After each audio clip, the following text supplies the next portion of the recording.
Hey everybody, it's Allie Edwards. Welcome back to December Daily for 2024. I'm back. We made it. I survived. We all survived.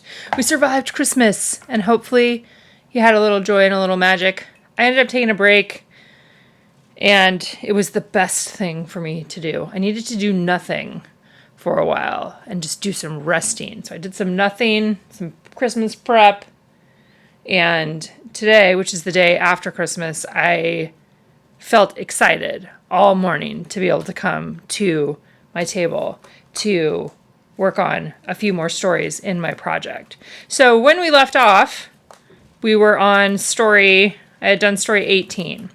So that means I have 19, 20, 21, 22, 23. I have 6 stories left. So part of what I do at this point in the process is I look and see, okay, how many foundation pages did I still have in here? Or how many pages did I still have in here that I wanted to do something with? So here is one. This one was one that I made during prep day. This was a product play one. It actually has 2 pages, and I most likely am going to, you can do it a couple different ways. You can have it be this way. You can have it be back to back and add your story in here. So this is waiting for me. I have my December detail. This is when I want to add a bunch of small photos from the course of the month on there, things that I'm thankful for. This will be one of the last ones. And then I still have this guy, definitely want to use him. And then I have this big shaker page that I made with some transparency and some vellum and a bunch of those large chipboard words on top. And then I've got this last little bit here, which I'm kind of thinking maybe I'll use for Christmas Day. So I obviously have got a few things here to do. I have a few stories I know I want to tell. One is about Simon's Christmas movie, so we'll talk about that. Another one is I want to use this big picture right here. This could be like story, 21, 22, 23, and 24. And you can do that if that is what you need to do. If that is what is going to make you feel good, if you combine some stories together, some days together, you don't have to do 25 stories. You don't have to do 25 days. You just want to capture the story of your season, and maybe this season looks a little bit differently, and I should be taking my own advice as I'm saying that. So I'm going to think about that as I work on this. This was a fun one, though. Erin actually took this picture. We have both cats. There's one cat here, Betty, Erin, watching TV. That's what we were doing, watching some shows, and then I'm sitting right here. So I one of the things I did want to do this year is have a full page, 2-page photo spread. And the other thing that I've been kind of dreaming about or thinking about is I have this die cut. This was in the die cut pack, and I'm kind of curious about if I put this onto a transparency, this is a piece of graphics plastic. You could use a pattern transparency, but I'm kind of thinking of maybe I put this on here and then I write words in here with one of the Posca paint pens. That's kind of one thing. Maybe it'll be like, rest more. It's good job taking care of yourself. Something like that, right? That's kind of what I was thinking on this one. So I want to do that with some paint pen drawing, I think. Yeah, but first we need to figure out a way. I need a story 19. So I'm going to go look at my photos. Again, it doesn't matter what order they go in, so maybe I'll end up doing Simon's Christmas movie next. A couple other things I brought up here just to talk about. So from the last few days, like my sister sent some gifts. One of them was this bonbon bag of candy, which the candy is all gone, of course, because I like gummy candy a lot. So I have this. I also have, she sent a really cute, the box of things that she sent this year had this little bag in it that I thought was cute. And I was like, oh, you know what? That could actually fit into the album, and I could use like a page attacher or something to actually put it in the album. So I'm considering that. Otherwise, it'll just go in with my Christmas stuff for the future. Obviously, the bell isn't going to fit, but the bell could hang on the outside of the album, like over the edge. I don't know. Maybe I'll consider that too. That would be kind of fun. Okay, so the story that I'm going to tell first for story 19, I'm going to do a full page photo here because I like full page photos. And this is Grace. So Grace was Simon's roommate last year. He's moved into a different house, and she's moved into a different house. And she's become just a member of our family. We've done lots of fun adventures with her.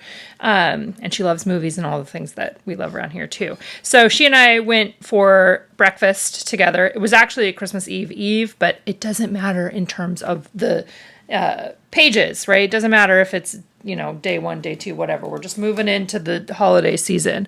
So again, the last page I did, story 18, was in page protectors. And so I have the back here. And so I think for this one, what I want to do this full page photo of us going to breakfast, which will then go into that big resting photo. So this one will end up being story 20, I think. And then I'll either change this tag to 21 or I'll end up using this inside of here. But I think I want to play with this instead, so this will probably become 21, I think. So what I'm trying to plan. All right, so diving into this one, and by this point, you will have seen that this video is going to include both story 19 and story 20.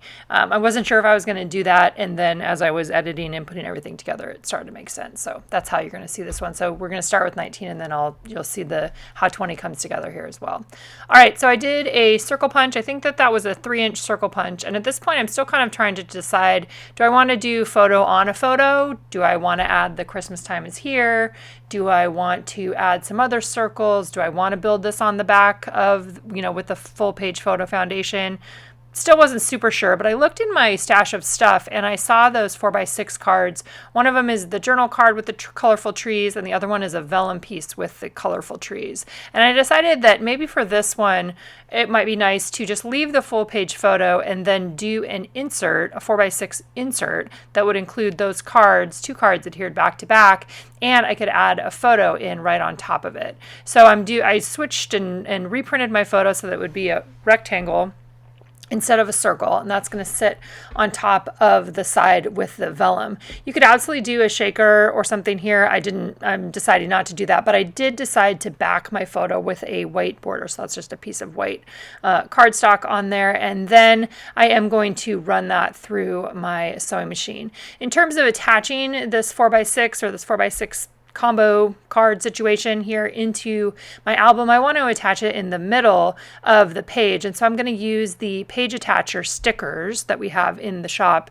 Those not only include the 3-hole stickers, but they also have 1-hole stickers so that you can adhere these or set them onto your whatever you want to insert and specify which holes you want to hold whatever it is that you're wanting to insert. So I'm going to be slipping those inside. I've got the first one there, and I just am kind of making sure I have it in the right place.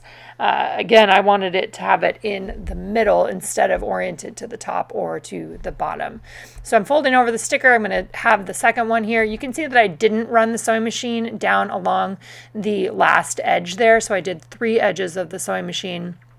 And then I'm using a little bit of rolling adhesive just to temporarily adhere these stickers inside there. And then I'm going to run this through the sewing machine again to solidify them in place. Then as I was playing with this, I was thinking about where I was going to add my numbers. And I grabbed the cute little gingerbread man, the colorful gingerbread people. The ginger people thing, and you'll see I'm going to end up adding some of those large felt numbers on there. But first I'm going to do my journaling, just talking a little bit about Grace and I going out to breakfast and kind of starting a new tradition, potentially of Christmas Eve breakfasts together. It was fun. We went to just like a local diner place, somewhere that she wanted to go, and it's an institution in Eugene for sure. So just documenting a little bit about that. And then I'm going to take that 4x6 transparency and I'm going to lay it on top. And before I adhere it to my little card set here, I'm going to actually run it through the sewing machine as well to adhere the 1 and the 9 on top. I thought about potentially doing just a hand stitch, so that's an option. You could also staple these in place. I've done that in the past. Since I've been using my sewing machine a lot, that's just one of the easiest ways to attach something onto something else. So that's what I did there. And then I also ran it through the sewing machine again along that edge so that it's attached now to the card. So I've got the transparency with the number on top, then I have a journal card, then I have the photo on the back there, and didn't add anything else onto the photo. All right, so next up then here is story number 20. So this is that really big photo. It's 14 inches wide by 8.25 inches tall. I can print that on my big printer here, my Epson XP 15000 printer. You can print oversized prints up to 13 by 19. This is the same printer that I've been using for a number of years now. I think since 2019 is when I started using this one. So then I just cut it down. So it's printed on a 13 by 19 piece of photo paper that can go through my printer.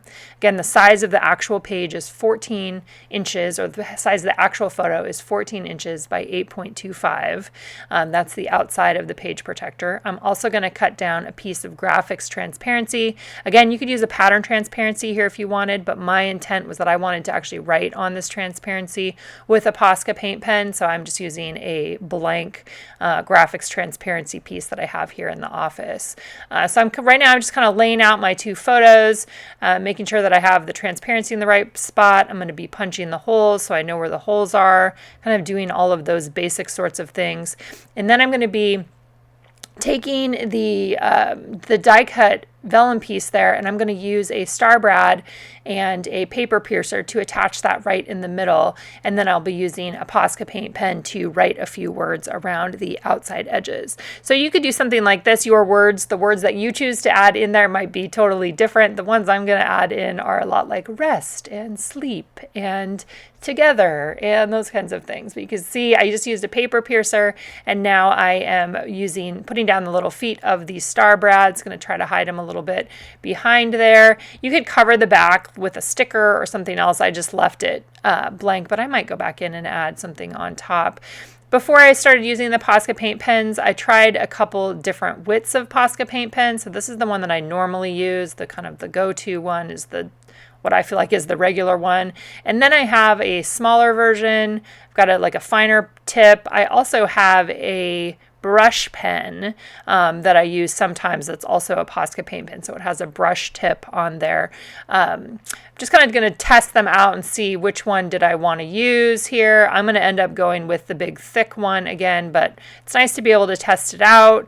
This definitely you want to let it dry, like let it dry overnight. Still might be something that could be rubbed off. I feel like when I did this before, though, it ended up being okay. But I am able to rub them off of their, like if you make a mistake with the paint pen on a transparency like this, you can rub it off, at least initially.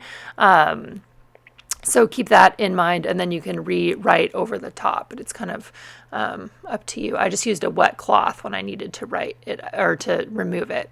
Okay, so again, my words on here are things like rest and quiet, and that's really what I needed in those couple days before Christmas. And just I slept a bunch and did, a few cooking tasks and a few resting tasks, a few preparations for when all of our kids were going to come back on Christmas Day. So that's kind of what I did leading up to Christmas Day. So I snuggle and calm and together. And then I think the last one I end up putting on here is just sleep. And I didn't feel like I needed to tell a story more than this. This just kind of made sense for the story that I was wanting to tell. This is what's happening. All right, so after I got those done, then I need to still punch the hole in there. I guess I didn't punch the holes yet. But this is how this page is going to be completed. So I'll be using, I think, a 6-hole punch for this. Again, I always list a link to my Amazon storefront that has a lot of the basics, like the trimmer that I use. It has all the papers that I use for Photoshop, for printing at home, for my printers, all of those, all that good kind of stuff is in there. All right. So my plan is I've been working on my other stories, and I think that this will probably come to you potentially in batches again. I'm on Christmas Eve right now, so I have a few more stories that I can share, that I'll be sharing in the meantime. I just need to figure out what my process is on editing those different ones before we get to the new year. My goal is always to have this project finished by January 1, partly because I got to move on to other projects, which I love and I'm so thankful for. All right, so here's a look at how this one just gets added in there. You guys, my album is so thick, but I am going to make it in one album. But it's very, very thick. Thick and full of fun. All right, we'll see you guys back here soon.